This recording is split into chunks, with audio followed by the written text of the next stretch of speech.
Hello बच्चों, welcome to study goals. आज हम हमारे चैप्टर को आगे बढ़ाते हैं। साउंड को हमने पिछले वीडियो में क्या क्या समझा था। साउंड क्या होता है ये समझाते हैं, प्रोड्यूस कैसे होता है, ये प्रोपागेट कैसे करता है, ह्यूमन में साउंड प्रोड्यूस भी कैसे होता है और ये इसका प्रोपागेशन क्या है। तो हमने देखा कि साउंड एक वेव है, ये वाइब्रेटिंग बॉडी के थ्रू प्रोड्यूस होता है एंड ह्यूमंस में ये वोकल कॉर्ड्स के थ्रू प्रोड्यूस होता है। ये भी वाइब्रेटिंग बॉडी एक टाइप से। इसके बाद इसको एक मीडियम चाहिए होता है प्रोपागेट करने के लिए। ये तो हो गया, पर ये हम कानों में कैसे सुन पाते हैं तो वो आज हम देखेंगे। तो सबसे पहले ईयर का स्ट्रक्चर देख लेते हैं। तो सबसे पहले इसके नाम देखते हैं। ये क्या चीज़ है? ये है ईयर पिन्ना, इसको बोलते हैं पिन्ना। जो आप ये देख रहे हैं अपने कान के आसपास, ये है पिन्ना जिसको आप कान बोलते हैं। ये आउटर ईयर का हिस्सा होता है। ईयर भी 3 पार्ट में हम डिवाइड करते हैं। एक होता है आउटर ईयर, सेकंड होता है मिडल ईयर, थर्ड होता है इनर ईयर। ठीक है, अब आउटर ईयर में क्या क्या आता है? आउटर ईयर में ईयर पिन्ना, ये होता है ऑडिटरी कैनाल,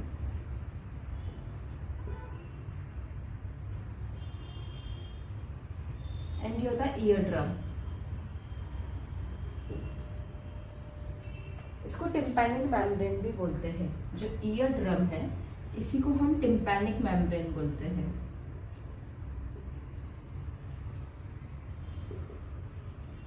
ओके, तो आउटर ईयर के कौन कौन से पार्ट हो गए? Ear pinna, auditory canal and ear drum. ये 3 पार्ट होते हैं आउटर ईयर के।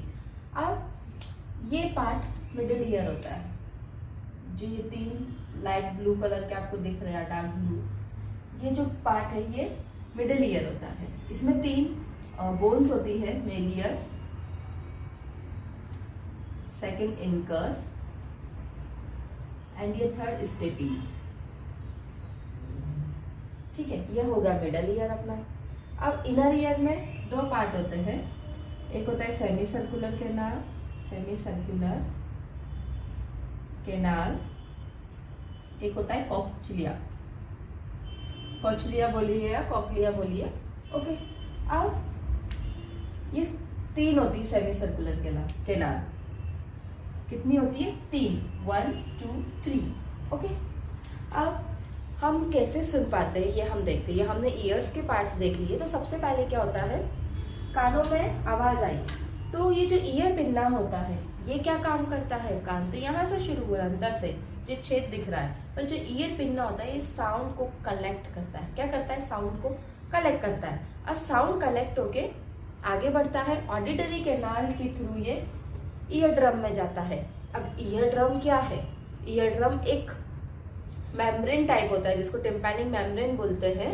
जब इसमें साउंड टकराता है, वेव की फॉर्म में जब साउंड जाता है और ईयर ड्रम पे टकराता है तो ये वाइब्रेट करती है। क्या करती है? वाइब्रेट करती है।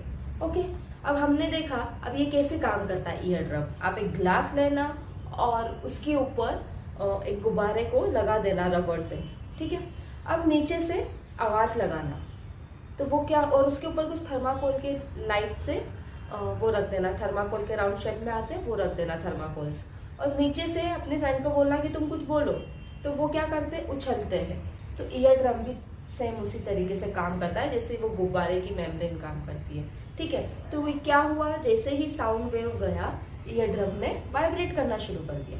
अब जब इसने वाइब्रेट किया तो यहाँ तक तो अपना आउटर ईयर था। ठीक है, अब मिडिल ईयर में जाएगा। अब साउंड कहाँ जाएगा? जैसे ही ईयर पिन्ना ने ईयर ड्रम ने वाइब्रेट किया, वैसे ही साउंड अंदर जाएगा मिडिल ईयर में। अब मिडिल ईयर में कौन कौन सी चीज है? मेलियस, इनकस एंड स्टेपीज, ये 3 बोन होती है। ये मिडिल ईयर है। तो ये क्या करती है तीनों? इनका काम क्या है? ईयर पिन्ना का काम हो गया साउंड को कलेक्ट करना, ऑडिटरी कैनाल के थ्रू होते हुए जाएंगे, ये इनका एक रास्ता है। ईयर ड्रम का काम होगा वाइब्रेशन प्रोड्यूस करना, वाइब्रेट करना। ओके, अब इन तीनों का काम है, मेलियस, इनकस एंड स्टेपीज, इन तीनों का क्या काम है? ये वाइब्रेशन को मैग्नीफाई करते हैं, कई गुना तक क्या करते हैं, मैग्नीफाई। तो मिडल ईयर का मेन वर्क क्या हो गया, वाइब्रेशन को वे क्या करते हैं, मैग्नीफाई करते हैं। कहाँ होता है वाइब्रेशन मैग्नीफाई का काम, मिडिल ईयर में होता है। अब यहाँ पे वाइब्रेशन कई गुना तक बढ़ गए हैं, तो अब अंदर जाएंगे, ठीक है, इनर ईयर के पास जाएंगे। इनर ईयर किन किन चीजों से बना है, कोचलिया एंड सेमी सर्कुलर कैनाल। तो कोचलिया क्या करता है, इसमें सेंसरी रिसेप्टर्स होते हैं। तो ये सेंसरी रिसेप्टर्स क्या करते हैं, जैसे ही वाइब्रेशन पहुंचा, क्योंकि देखो मिडल ईयर ड्रम से भी अटैच है और मिडिल ईयर इनर ईयर से भी अटैच है। तो यहाँ पे जब वाइब्रेशन पहुंचता है तो कोचलिया में सेंसरी रिसेप्टर्स होते हैं, तो ये वाइब्रेशन को लेते हैं और उसको इलेक्ट्रॉनिक इम्पल्स के रूप में ब्रेन तक भेज देते हैं। कहाँ तक जाएगा, ये नर्व है, ये नर्व कहाँ तक जाएगी, ब्रेन तक जाएगी, ठीक है। अब ब्रेन से फिर समझ लिया जाता है कि क्या बोला है, ओके। तो इस तरीके से काम करता है। अब बचा सेमी सर्कुलर कैनाल। तो ये करती क्या है, सेमी सर्कुलर कैनाल का काम है बैलेंस करना। क्या काम है, बैलेंस करना। जब हम चलते हैं, सोते हैं, उठते हैं, डांस कर रहे होते हैं, कुछ भी काम कर रहे होते हैं, तो सेमी सर्कुलर कैनाल क्या करती है, बैलेंस करती है। तो ईयर का एक काम तो है सुनना, कि हम सुन पा रहे हैं, पर दूसरा काम इसका क्या है, बैलेंस करना। फिर से हम साउंड का समझते हैं कि कैसे हम साउंड सुनते हैं। तो ईयर पिन्ना साउंड को कलेक्ट करेगा, ऑडिटरी कैनाल में से होता हुआ मिडिल ईयर में जाएगा, जहाँ मेलियस, इनकस, स्टेपीज उनको बोन मिलेगी। तो यहाँ पे जो साउंड होगा, उसका वाइब्रेशन जो होगा वो बहुत गुना तक मैग्नीफाई हो जाएगा, कई गुना मैग्नीफाई हो जाएगा। उसके बाद वो इनर ईयर में जाएगा और कोचलिया के सेंसरी रिसेप्टर उसको कहाँ भेज देंगे, इलेक्ट्रॉनिक इम्पल्स में चेंज करके ब्रेन तक भेज देंगे, उस जिससे ही हम क्या कर पाते, सुन पाते हैं। क्योंकि ब्रेन फिर उसको हमें, ब्रेन को इन्फॉर्मेशन मिल गई कि ये आपने सुना है, वो हमें दे देगा कि हमने ये सुना है, ओके। तो ये हो गया ह्यूमन ईयर। अब इसका ये काम हो गया। इसमें एक और चीज इंटरेस्टिंग बताती हूँ, जो ये स्टेपीज है, बोन, ये हमारी बॉडी का सबसे छोटा बोन होता है, ठीक है। सबसे बड़ा बोन कहाँ का होता है, थाई का होता है। तो सबसे छोटा बोन कौन सा हो गया, मिडल ईयर में स्टेपीज। 3 बोन है जिसमें से ये सबसे छोटा होता है, मतलब पूरी बॉडी में सबसे छोटा यही होता है, स्टेपीज। तो मुझे लगता है आपको ह्यूमन ईयर समझ में आया और ये समझ में आया कि ये कैसे वर्क करता है, ओके। अब कभी कभी क्या होता है ना, आप लोगों को टूं ऐसी आवाज सुनाई देती है, बहुत सारा शोर है पर आपके कान ने काम करना बंद कर दिया, तो टूं ऐसे आवाज आती है। तो वो क्यों आती है, वो इसलिए आती है, कभी कभी बहुत सारे साउंड मिल जाते हैं एक साथ, और जो ये वाइब्रेशन होता है ये बहुत गुना तक मैग्नीफाई होगा, पर कोचलिया उसको अच्छे से समझ नहीं पाता है, ठीक है, इसलिए वो वैसा साउंड आता है। इसमें एक रास्ता यहाँ पे भी जा रहा है मिडल ईयर से, ये याद है कहाँ तक जाता है, ये अपने गले तक जाता है, थ्रोट तक। कहाँ तक जाता है ये रास्ता, थ्रोट तक जाता है। अब कभी आपके कान में कोई दवाई डाले तो वो गले में आ जाती है, वो क्यों आती है, वो इसी वजह से आती है। आपने ENT नाम सुना हो, ear, nose, throat, ENT specialist होते हैं डॉक्टर्स। तो ईयर में कोई दवा डालेंगे तो वो भी गले में आएगी, क्योंकि ये वाला कैनाल कहाँ तक ले जाता है, थ्रोट तक जाता है। नोज में कोई दवा डालेंगे वो भी गले तक आएगी, क्योंकि नोज का भी कैनाल कहाँ तक जाता है, थ्रोट तक जाता है, और ये थ्रोट है ही सही, ठीक है। तो ये आपस में मिले हुए होते हैं। अब ये क्या करता है, एयर बैलेंस करता है। इसका काम क्या है, एयर को घटने बढ़ने नहीं देता। जैसे कभी एटमॉस्फेरिक प्रेशर ज्यादा हो जाता है तो ये उस चीज को देख लेता है, ओके। कभी कभी आपने देखा हो बहुत से लोग कान में रुई वगैरह लगा के रखते हैं, वो इसी से बचने के लिए रखते हैं कि हमारे कान का जो प्रेशर है वो चेंज ना हो। किसी किसी को प्रॉब्लम होता है कि उनको जल्दी से हवा लग जाता है और ईयर का प्रेशर चेंज हुआ, उनका तबीयत बिगड़ने लगता है। तो वो हमने देखा eardrum, middle ear and cochlea. इसमें मैंने याद रखने के लिए, याद पूरा रखना है आपको कि ह्यूमन ईयर क्या होता है। इसी के साथ आगे बढ़ते हैं। तो हमने ह्यूमन ईयर तो पढ़ ही लिया है, तो आगे वाले टॉपिक पर चलते हैं जिसका नाम है amplitude, time period and frequency of a vibration. Okay, तो सबसे पहले इजीएस्ट वे में समझते हैं कि एम्पलीट्यूड क्या होता है, टाइम पीरियड क्या होता है, फ्रीक्वेंसी क्या होती है, उसके बाद इनका डेफिनेशन देखेंगे। तो सबसे पहले हम देखते हैं एम्पलीट्यूड को। तो ये कोई भी पेंडुलम है। ओके, आपने घड़ी का पेंडुलम तो देखा ही होगा, बहुत सी घड़ी में होता है पेंडुलम। अब ये जो अपनी मेन पोजीशन से left and right, right and left होता है, ठीक है, इसी में फ्रीक्वेंसी, एम्पलीट्यूड और टाइम पीरियड इसी उसका देखेंगे, क्योंकि ये वाइब्रेशन हो रहा है। पेंडुलम का ना लो, किसी भी स्ट्रिंग जो इधर उधर होती है उसको ले लो, पर पेंडुलम क्या होता है, इजी होता है, वो धीरे धीरे चलता हुआ आपने देखा है, तो उससे समझने में आपको आसानी रहेगी। तो ये पेंडुलम जितनी दूरी left and right and left में तय करता है, ये मैक्सिमम दूरी है इसकी, ठीक है। किसी भी चीज को लेके सब में ये अलग अलग हो सकती है। अगर पेंडुलम में जगह ही नहीं है तो कहाँ तक, कोई चीज एकदम टाइट बंधी हुई है तो बहुत दूर दूर तक नहीं जाएगा। कोई चीज थोड़ा ढीला है तो उसका आने जाने का जगह, कोई तो होता है ऐसा ऐसे ऐसे ऐसे वाइब्रेशन करता हुआ दिखता है, कोई बिल्कुल ऐसे ऐसे धीरे धीरे वाइब्रेशन करता हुआ दिखता है, ये उस पर डिपेंड करता है। तो जो ये इसकी मेन पोजीशन से ये दूरी होती है, या तो ये डिस्टेंस ले लो या ये डिस्टेंस ले लो, ये क्या होता है, एम्पलीट्यूड होता है। ये क्या होता है, एम्पलीट्यूड होता है।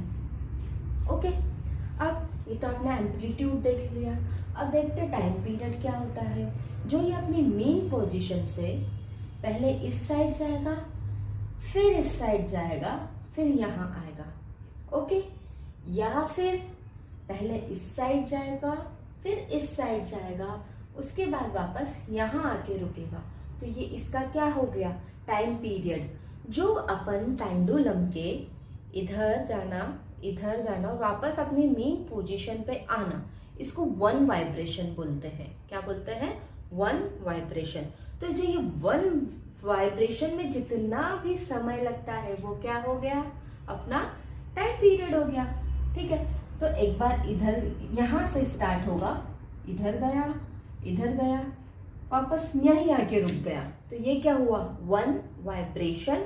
और इसमें लगा हुआ समय क्या हो गया, टाइम पीरियड हो गया। ओके, और इसी को हम क्या बोलते हैं, टू एंड फ्रोथ मोशन। और इसी को हम क्या बोलते हैं, या तो टू एंड फ्रो बोल लो या बैक एंड फोर्थ मोशन बोल लो। तो जो एक वाइब्रेशन में लगा समय जो होगा वो क्या हो गया, टाइम पीरियड हो गया। फ्रीक्वेंसी देख लेते हैं। अब फ्रीक्वेंसी क्या होती है, एक सेकंड में ये कितनी बार इधर से इधर फिर इधर, इधर से इधर फिर इधर, इधर से इधर फिर इधर, एक सेकंड में ये कितनी बार अपनी मेन पोजीशन पे आता है, पूरा चक्कर काट के। क्योंकि यहाँ से यहाँ आएगा तब भी अपनी मेन पोजीशन में आएगा। पहले तो ये गया, फिर वापस आया तो वापस मेन पोजीशन में आया, पर इसको नहीं काउंट करेंगे। यहाँ से यहाँ गया, फिर यहाँ गया और फिर वापस यहाँ पे आया, तो ये क्या हो गया, वन वाइब्रेशन। और यही क्या होगी, वन फ्रीक्वेंसी होगी। क्योंकि नंबर ऑफ वाइब्रेशन ही तो फ्रीक्वेंसी होता है, वो अभी हम आगे देखेंगे। तो एम्पलीट्यूड, मुझे लगता है एम्पलीट्यूड समझ में आ गया। अगर मान के चलो ये यहाँ तक ना जाके इसका एक्सट्रीम पॉइंट ये है इस वाले पेंडुलम का, तो इसका एम्पलीट्यूड ये हो जाएगा। किसी का एम्पलीट्यूड ज्यादा और कम कैसे होता है, ये तो हमने देख लिया। पेंडुलम से एम्पलीट्यूड देख लिया, टाइम पीरियड देख लिया, इसके बाद फ्रीक्वेंसी देख लिया। अब हम वेव पोजीशन में देखेंगे कि वेव को हम किस चीज को एम्पलीट्यूड बोलते हैं। तो जो ये वेव में यहाँ से स्टार्ट हुआ, फिर गया, फिर आया, फिर गया, ऐसे लिखते हैं, ठीक है। तो ये जो होगा इसका एक्सट्रीम पॉइंट, मेन पॉइंट से, ये मेन पॉइंट है, इसका मेन लाइन है। ओके, हॉरिजॉन्टल लाइन को हम मेन लाइन बोलते हैं। यहाँ से जो बिल्कुल उसका एक्सट्रीम पॉइंट होता है क्रेस्ट या ट्रॉफ का, या तो क्रेस्ट, इसको हम क्रेस्ट बोलते हैं, इसको हम ट्रॉफ बोलते हैं, जो नीचे होता है। ओके, तो या तो मेन पॉइंट से क्रेस्ट का डिस्टेंस या मेन पॉइंट से ट्रॉफ का डिस्टेंस, ये क्या होता है, एम्पलीट्यूड होता है। किसी भी चीज का क्या होता है, एम्पलीट्यूड होता है। ओके, ये हुआ इसका एम्पलीट्यूड, ये भी हुआ इसका एम्पलीट्यूड। वेव पोजीशन में भी आ गया होगा समझ में, बहुत ईजी है ना। अब देखते हैं अपन टाइम पीरियड क्या होता है। जो इसको वन ऑसिलेशन में यहाँ से स्टार्ट हुआ, फिर ऊपर गया, फिर यहाँ आया, फिर इधर गया, फिर यहाँ आया, यहाँ तक इसका ये वन ऑसिलेशन है। ठीक है, इसमें इसको जितना समय लगा है ये क्या कहलाएगा, जितना भी ये टाइम लेगा इतना करने में टाइम पीरियड कहलाएगा। फ्रीक्वेंसी क्या हो गया, ये 1 सेकंड में कितनी बार ये ऊपर नीचे होता है इसी मेन लाइन पे, ये हो गया इसका फ्रीक्वेंसी। मेरे हिसाब से आप सबको समझ आया। आप डेफिनेशन वाइज समझ लेते हैं तो ठीक है। सबसे पहले हम देखेंगे एम्पलीट्यूड का। अब एम्पलीट्यूड क्या होता है, ये लाउडनेस से रिलेटेड होता है। जितना ज्यादा हम एम्पलीट्यूड करेंगे लाउडनेस भी क्या होता जाएगा, उतना ही ज्यादा होगा। ठीक है, तो जो एम्पलीट्यूड है ये किससे रिलेट हो गया, लाउडनेस से। अब लाउडनेस क्या होता है भाई, मैं धीरे बोल रही हूँ तो मेरी आवाज क्या है, लाउड नहीं है। मैं तेज बोलूं तो क्या बोलूंगी, इसकी आवाज बहुत लाउड है। यस, तो लाउडनेस समझ गया। पहले तो क्या होता है, ज्यादा तेज और धीमा। धीमा किसको बोलते हैं, फेबल, धीमा बोलते हैं फीबल को। तेज किसको बोलेंगे, लाउड को तेज बोलेंगे। जैसे लाउड स्पीकर, भैया बहुत तेज तेज म्यूजिक बजाता है इसलिए इसका नाम लाउड स्पीकर है। बिल्कुल स्लो मोशन में जो म्यूजिक चलता है उसको अगर वॉल्यूम भी तेज कर दो, लाउड स्पीकर में लगा दो तो कितना क्या लगता है ये म्यूजिक है, ये क्या है ना। तो लाउडनेस हो गया। अब लाउडनेस क्या होता है, डायरेक्टली किसके प्रोपोर्शनल होता है, एम्पलीट्यूड के। पर किस चीज के प्रोपोर्शनल होता है, तो हम इसको लिखेंगे लाउडनेस इक्वल टू एम्पलीट्यूड का स्क्वायर। अगर किसी भी चीज का एम्पलीट्यूड या किसी भी तार का, स्ट्रिंग का एम्पलीट्यूड अगर 2 है तो लाउडनेस कितना हो जाएगा, एम्पलीट्यूड का स्क्वायर। तो 2 का स्क्वायर क्या होता है, 4। तो लाउडनेस कितना हो गया, 4 हो गया। किसी भी चीज का एम्पलीट्यूड क्या है, 5 है, 5 ले लेते हैं एम्पलीट्यूड, तो उसका लाउडनेस कितना हो गया बताओ, यस 25 हो गया। तो आया समझ में कितना इजी है एम्पलीट्यूड। वो लाउडनेस का क्या होता है, डायरेक्टली प्रोपोर्शनल होता है। अगर हम एम्पलीट्यूड बढ़ाएंगे तो लाउडनेस भी क्या होगा, बढ़ेगा।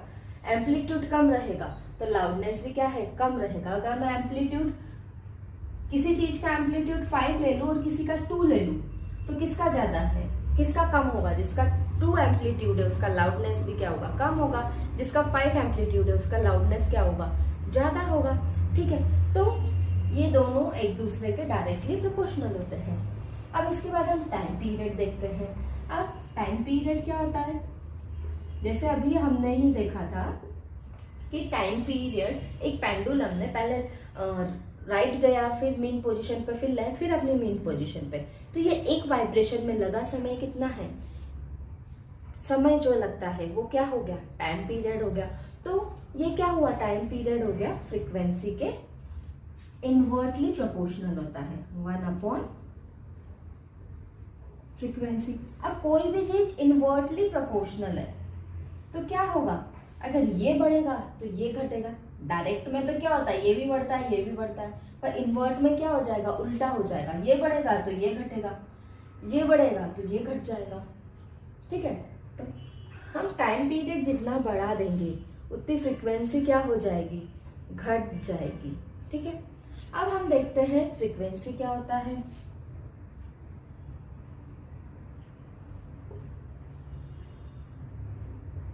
इसको हम टाइम पीरियड को ऐसे भी लिख सकते हैं, 1 सेकंड में जितनी एक ऑसिलेशन में जितना समय लगता है वो क्या कहलाता है, उसका टाइम पीरियड कहलाता है।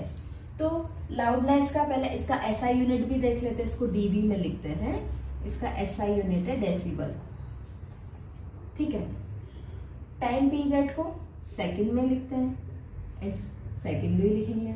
ठीक है, सेकंड को सेकंड में लिखते हैं। ये लोग पूरा लिख देते हैं, सेकंड में चलता है टाइम पीरियड, इसको ऐसे लिखते हैं। अब फ्रीक्वेंसी क्या होता है, इन 1 सेकेंड या पर सेकेंड जितना ऑसिलेशन होता है, ओके, नंबर ऑफ ऑसिलेशंस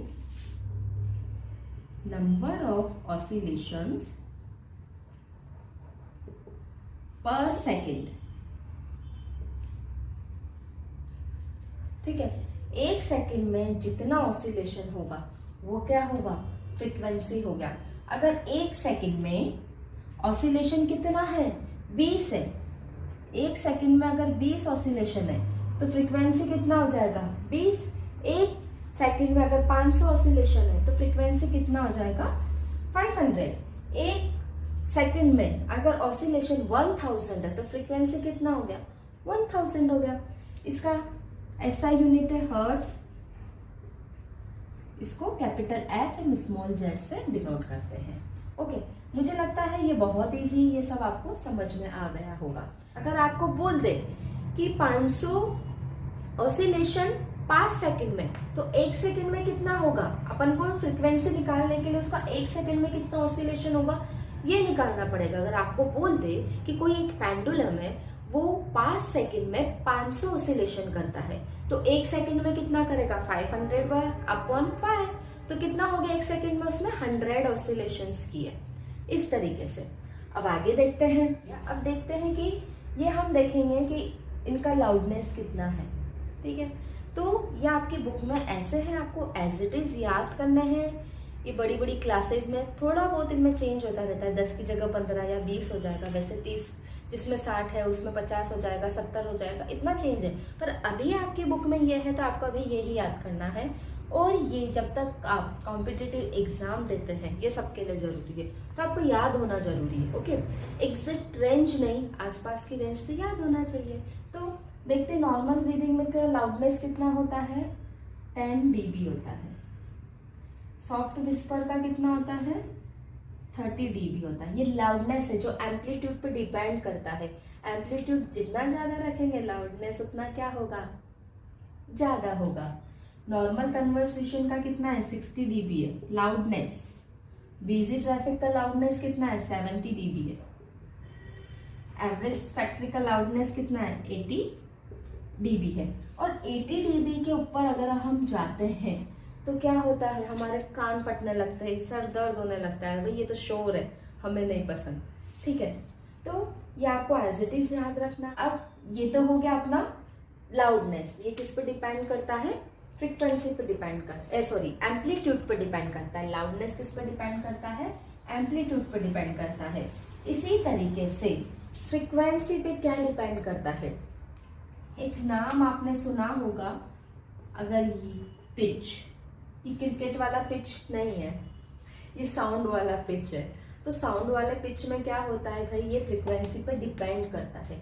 अब फ्रीक्वेंसी क्या होता है, सबसे पहले तो डेफिनेशन अभी जस्ट बताया है कि 1 सेकंड में जितनी बार ऑब्जेक्ट वाइब्रेट करेगा, ऑसिलेट करेगा, वो उसका फ्रीक्वेंसी होगा 1 सेकंड में। तो कोई चीज होता है वो 1 सेकंड में बहुत ज्यादा बार वाइब्रेट करती है, ठीक है। कोई चीज होता है जो 1 सेकंड में कम बार वाइब्रेट करती है। ओके, तो ये क्या हो गया, उसका फ्रीक्वेंसी हो गया। ये वाइब्रेशन को हम दिखा रहे हैं वेव के रूप में। वेव के रूप में हम किसको दिखा रहे हैं, वाइब्रेशंस को दिखा रहे हैं, ठीक है। तो ये भी 1 सेकंड है, ये भी 1 सेकंड में, इनका टाइम कितना है, 1 सेकंड, इसका भी 1 सेकंड। अब 1 सेकंड में इसका 1 2 3 4 5 क्रेस्ट बन रहे हैं, इसमें कितने बन रहे हैं, 2। तो फ्रीक्वेंसी किसकी ज्यादा है, इसकी ज्यादा हुई, तो साफ साफ ही दिख रहा है इसकी फ्रीक्वेंसी ज्यादा है। तो अगर किसी भी ऑब्जेक्ट का फ्रीक्वेंसी ज्यादा है तो उसका पिच भी क्या होगा, ज्यादा हो जाएगा। अगर फ्रीक्वेंसी ज्यादा है तो उसका रिजल्ट क्या होगा, उसका पिच भी ज्यादा हो जाएगा। अब अगर किसी चीज का पिच ज्यादा है तो उसका मतलब क्या है, वॉइस में क्या आएगा, साउंड में क्या आएगा, साउंड कैसा हो जाएगा, श्रिलनेस हो जाएगा। वॉइस में क्या आ जाएगा, श्रिलनेस आ जाएगा, ठीक है। अब ये श्रिलनेस क्या होता है, जो आवाज आपने देखा है बच्चों का या लेडीज का आवाज आप देखते हो तो कैसा पतलापन रहता है, थोड़ा तीखापन रहता है, उसी को श्रिलनेस बोलते हैं। जो आवाज का तीखापन रहता है उसी को क्या बोलते हैं, श्रिलनेस बोलते हैं। तो अगर पिच ज्यादा है मतलब फ्रीक्वेंसी ज्यादा है तो श्रिलनेस क्या हो जाएगा, ज्यादा हो जाएगा। तो ऐसे साउंड को क्या बोलेंगे, हाई पिच साउंड। ठीक है, अब इसका फ्रीक्वेंसी कम है तो इस वाले साउंड को क्या बोलेंगे, लो पिच साउंड। अगर आपके क्वेश्चन में आ जाए कि हाई पिच और लो पिच साउंड क्या होता है, इनको डिफरेंशिएट कैसे करेंगे, इनके एग्जाम्पल के थ्रू एक्सप्लेन कीजिए, तो क्या करेंगे अपन सबसे पहले तो हाई पिच क्या होता है, वो फ्रीक्वेंसी पे कैसे डिपेंड करता है ये बता दिया भाई। फिर इसके बाद ये दोनों डायग्राम बना देंगे। ठीक है, अब डायग्राम ए में तो क्या है, फ्रीक्वेंसी ज्यादा है तो क्या हो जाएगा, श्रिलनेस ज्यादा हो जाएगा। तो इसका पिच भी हाई हो रहा है, पिच हाई हो रहा है इसका 1 सेकेंड में, ये ज्यादा बार वाइब्रेट कर रहा है, इसका फ्रीक्वेंसी ज्यादा हो रहा है, तो ये क्या हो गया, हाई पिच साउंड। और ये लो पिच साउंड। इसको एग्जाम्पल से कैसे समझाएंगे, जैसे मान के चलो हम एक तो ढोल बजाते और एक सीटी बजाते हैं, तो आपने देखा ढोल की आवाज थोड़ा मोटा है, उसका लाउडनेस तेज है सीटी से, पर आवाज क्या है, मोटा है, श्रिलनेस नहीं है आवाज में। जबकि सीटी में कितना श्रिलनेस है, बिल्कुल तीखा पतला आवाज है, वही श्रिलनेस है। तो ऑब्वियस सी बात है कि सीटी का जो फ्रीक्वेंसी होगा, जो पिच होगा, वो कुछ इस टाइप का होगा, और ढोल का जो पिच होगा वो कुछ इस टाइप से होगा। इसी टाइप से आप लॉयन एंड पक्षियों की आवाज ले लो, है ना, बर्ड्स की साउंड ले लो, तो लॉयन का क्या है, पिच लो पिच साउंड है, क्योंकि चाहे वो तेज दहाड़ता है उसका लाउडनेस ज्यादा है, लाउडनेस एम्पलीट्यूड पे डिपेंड करता है, पर यहाँ फ्रीक्वेंसी क्या होगी उसकी 1 सेकेंड में, उसकी वाइब्रेशन की कम हो गई, तो उसका पिच क्या हो गया, कम हो गया, वो लो पिच साउंड प्रोड्यूस करता है। जबकि जो पक्षी है ची ची ची ची ची, है ना, मैं पक्षी नहीं हूँ, कोशिश कर रही हूँ, वैसा आवाज निकल भी नहीं रहा है, पर पक्षियों में क्या है, श्रिलनेस है उनकी आवाज में, यस, तो उनका पिच क्या हो गया, हाई हो गया। लॉयन का पिच क्या हो गया, लो हो गया, तो लॉयन का क्या हो गया, लो पिच साउंड हो गया, और बर्ड्स का क्या हो गया, हाई पिच साउंड हो गया। ऐसे हमने एम्पलीट्यूड में एक लाउडनेस पढ़ा, ये तो श्रिलनेस हो गया। एम्पलीट्यूड में एक हमने लाउडनेस पढ़ा, एक होता है फीबल वॉइस। फीबल वॉइस क्या होती है, ये आपके वर्ड है इसलिए मैं समझा रही हूँ। फीबल का मतलब होता है धीरे, धीमी आवाज, लाउडनेस जितना तेज होगा, फीबल मतलब उसका उतना धीरे। सॉफ्ट साउंड को हम क्या बोलते हैं कि ये फीबल साउंड है, हम इसको इजीली सुन सकते हैं, उसका साउंड अच्छा है, उसका वॉइस क्या है, अच्छा है। ठीक है, तो मुझे लगता है ये समझ में आ गया है। तो नेक्स्ट टॉपिक पे चल लेते हैं अपन, जो अपना टॉपिक है Audible and non Audible sound. अब बच्चों ऑडिबल साउंड क्या होता है, नॉन ऑडिबल साउंड क्या होता है, आप देखो, एक तो होता है हम सुन सकते हैं जिसको हम ऑडिबल बोलेंगे। ठीक है, ऑडिबल किसको बोलेंगे, जिसको हम सुन सकते हैं। इसी का अपोजिट क्या हो गया, नॉन ऑडिबल हो गया।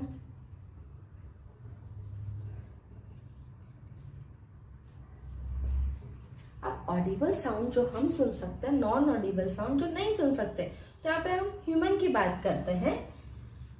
जो ऑडिबल साउंड है वो ह्यूमन में मानते हैं 20 हर्ट्ज टू 20,000 हर्ट्ज।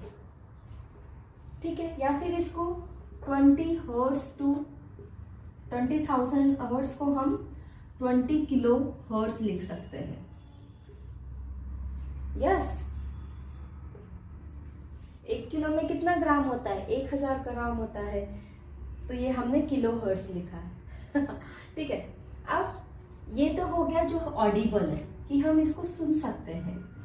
ठीक है, हम यहां से समझते हैं, आपको इजीली याद रहेगा। कोई भी टर्म याद रखो, और याद होना चाहिए कि इसको हम 20 किलो हर्ट्ज भी बोलते हैं, ये याद होना चाहिए। तब इससे देखते हैं, जो इससे नीचे का साउंड होगा इससे कम, ओके, और जो इससे ऊपर का साउंड होगा, इससे नीचे के साउंड को जो 20 हर्ट्ज से कम होगा वो क्या होगा, इंफ्रासोनिक। इंफ्रासोनिक साउंड हो गया। जो 20,000 हर्ट्ज से ज्यादा होगा वो अल्ट्रासोनिक हो गया, अल्ट्रासाउंड जिसको बोलते हैं, है ना, अल्ट्रासोनिक साउंड हो गया। ओके, तो आप देखो, आप इन दोनों के बीच में जो कंपन हो रहा है, वॉल्यूम, तब आवाज साउंड तभी प्रोड्यूस हो रहा है, तब इन दोनों के बीच में कंपन होगा। ये कंपन हो रहा है, ये दिख रहा है आपको? यस। पर सुनाई दे रहा है? नहीं, क्योंकि इसकी आवाज क्या है, 20 हर्ट्ज से क्या है, कम है, पर ये इंफ्रासोनिक है। एग्जाम्पल के लिए बता रही हूँ। ओके, तो जिस भी चीज की आवाज 20 हर्ट्ज से कम होती है उसको इंफ्रासोनिक साउंड में बोलते हैं। ओके, ये नॉन ऑडिबल होता है। ये भी क्या है, नॉन ऑडिबल है। ओके, इसी तरीके से जो 20,000 से ज्यादा है वो भी नॉन ऑडिबल है। और इसके बीच की वैल्यू जो है ये ऑडिबल है। ठीक है, ये बीच की वैल्यू क्या है, ये ऑडिबल है। तो अब क्या करना है, याद सिर्फ इतना ही रखना है कि और ह्यूमन जो साउंड सुन सकते हैं, ह्यूमन का जो ऑडिबल साउंड है वो क्या है, 20 हर्ट्ज से, उसकी रेंज क्या है, 20 हर्ट्ज से 20,000 हर्ट्ज से। ओके, पर यहाँ पे थोड़ा सा इंफ्रासोनिक को भी देख लेते हैं कि इंफ्रासोनिक क्या होता है। इंफ्रासोनिक साउंड ह्यूमन तो नहीं सुन सकता है, पर इसको जो भी वॉल्केनिक इरप्शन वगैरह होते हैं उनको पहले से देखने में काम आता है कि भाई ये आने वाले हैं क्या। ये उनका क्या करता है, हमको डिटरमाइन कराता है कि शायद वॉल्केनिक इरप्शन होगा, इस जगह पे वॉल्केनिक इरप्शन हो सकता है। ठीक है, अब अल्ट्रासोनिक क्या है, आपने अल्ट्रासाउंड वगैरह तो सुना ही होगा। जो डॉग है, बैट है, चमगादड़, वो सब किससे चलते हैं, वो अल्ट्रासाउंड से ही तो चलते हैं। ठीक है, वो अल्ट्रासोनिक साउंड ही उनको सुनाई देता है। ओके, उसी से क्या करते हैं, वो अपने दिन भर का काम करते हैं। पर ह्यूमन किस में करते हैं अपने दिन भर का काम, 20 हर्ट्ज से 20,000 हर्ट्ज से कब तक करते हैं। अब इसके बाद हमारा टॉपिक है नॉइस एंड म्यूजिक। अब आपको पता है कि अगर आप लोगों को क्लास में पढ़ा रही होती और आप तेज तेज चिल्लाते, एक साथ सबके सब बात कर रहे होते, तो मैं उस चीज को क्या बोलती, नॉइस ही बोलती भाई। तो चर्चे पग पग सब बंद करो बच्चे, चुप हो जाओ, की साइलेंस, यही बोलती। आपका बहुत शोर हो रहा है, बस चुप, है ना। जबकि मैं कोई काम कर रही हूँ या आप लोग कोई काम कर रहे हैं, अपना अच्छा काम कर रहा है, और आपको कुछ गाना सुनना है जो अच्छे से आपका मूड को क्या कर दे, मस्त कर दे, उसको क्या बोलेंगे, म्यूजिक ही बोलेंगे भाई, उसको नॉइस तो बोलेंगे नहीं। ठीक है, तो अभी जैसे नॉइस एंड म्यूजिक, इनको हम डिफरेंशिएट करेंगे। नॉइस क्या होता है, म्यूजिक क्या होता है, ये भी इंपॉर्टेंट क्वेश्चन है। अब नॉइस क्या होता है, सबसे पहले ये समझ लेते हैं। जो अनप्लीजेंट साउंड होता है, अनप्लीजेंट,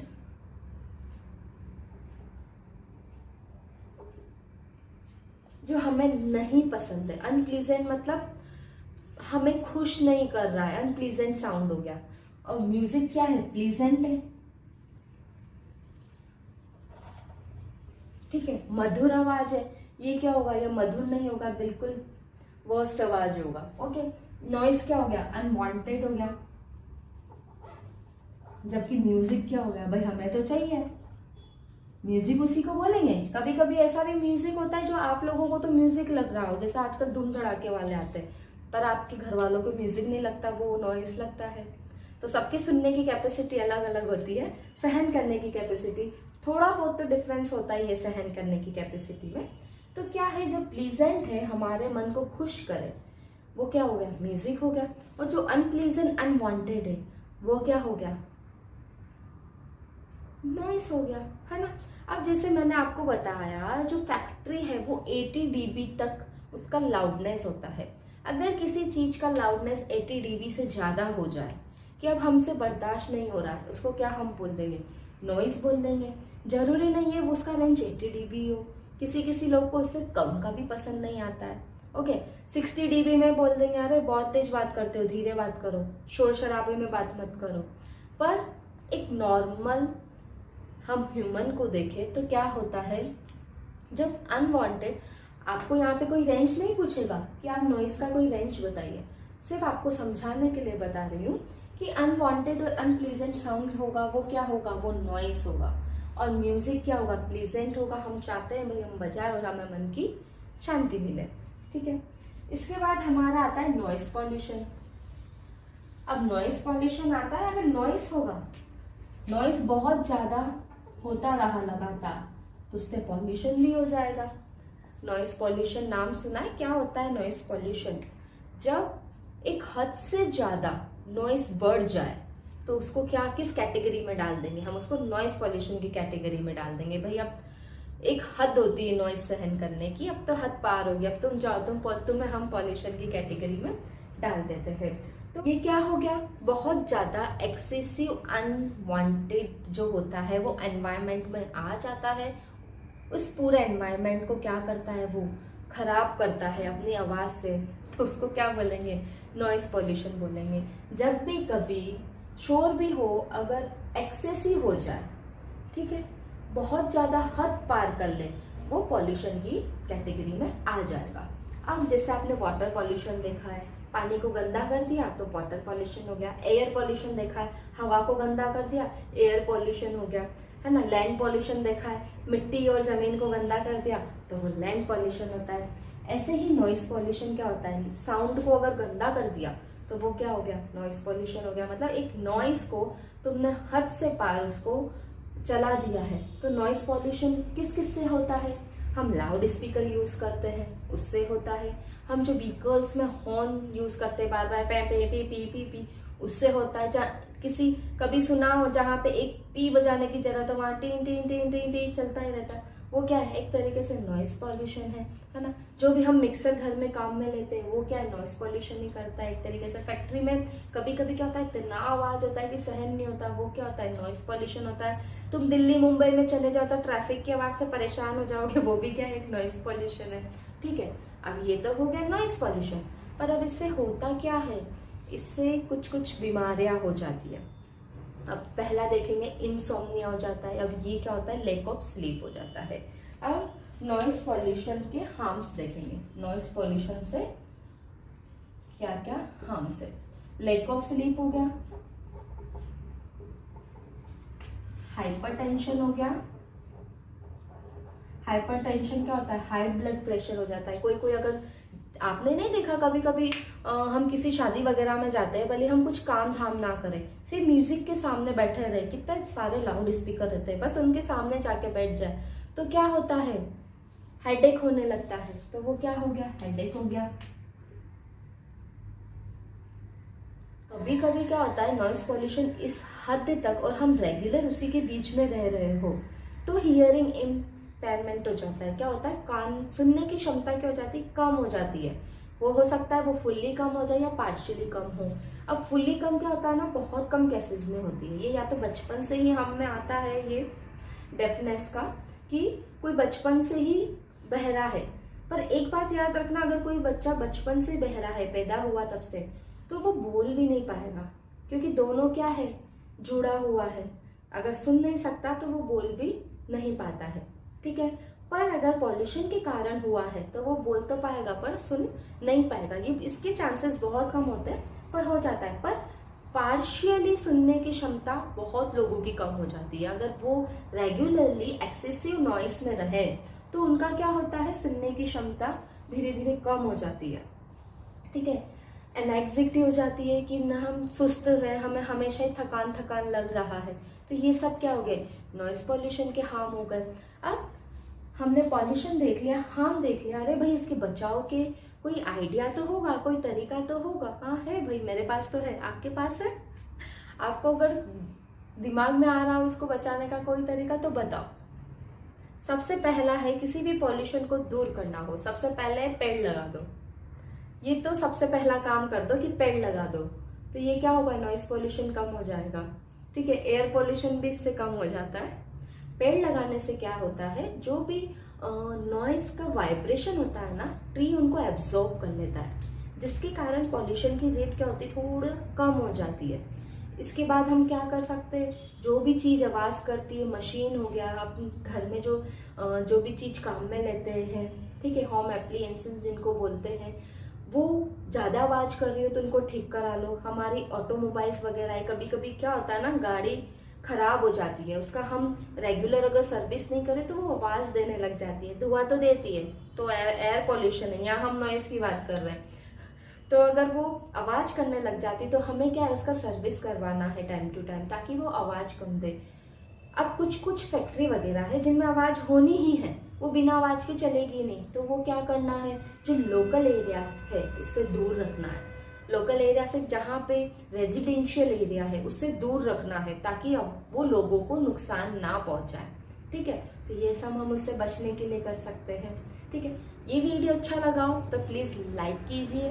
ओके, और अगर आपको इस चैप्टर के नोट्स चाहिए, वो किस रूप में चाहिए आपको, क्वेश्चन एंड आंसर की फॉर्म में चाहिए या फिर डायरेक्ट नोट्स चाहिए, जो आपको इतना बड़ा चैप्टर ना करके, हम जो 2 से 3 वीडियो में चैप्टर कंप्लीट करते हैं, इतना ना करके आपके लिए एक वीडियो में, वो भी कोशिश करेंगे बिल्कुल कम समय में हम करें, 15 से 20 मिनट में हम इसको कंप्लीट करेंगे, जिसमें हम आपको थोड़ा बहुत समझाएंगे, क्योंकि बाकी वीडियो में डिटेल में समझाया है, उसमें सिर्फ आपको इतना समझाएंगे कि आपको समझ आए। आपको एक बार ये सब वीडियो देखना होगा, और लास्ट टाइम में अगर आप वो वीडियो देख के जाएंगे या अपनी तैयारी करने के लिए सिर्फ वो वीडियो देखेंगे, आप कुछ चीज भूलोगे नहीं। नेक्स्ट वीडियो में हम इसके क्वेश्चन आंसर्स करेंगे। आपको इस चैप्टर के नोट्स किस फॉर्म में चाहिए मुझे कमेंट करके बताएं, तो मैं उसका आपको जल्दी से जल्दी वीडियो बना के भेजती हूँ। Okay, bye bye, stay safe, see you soon.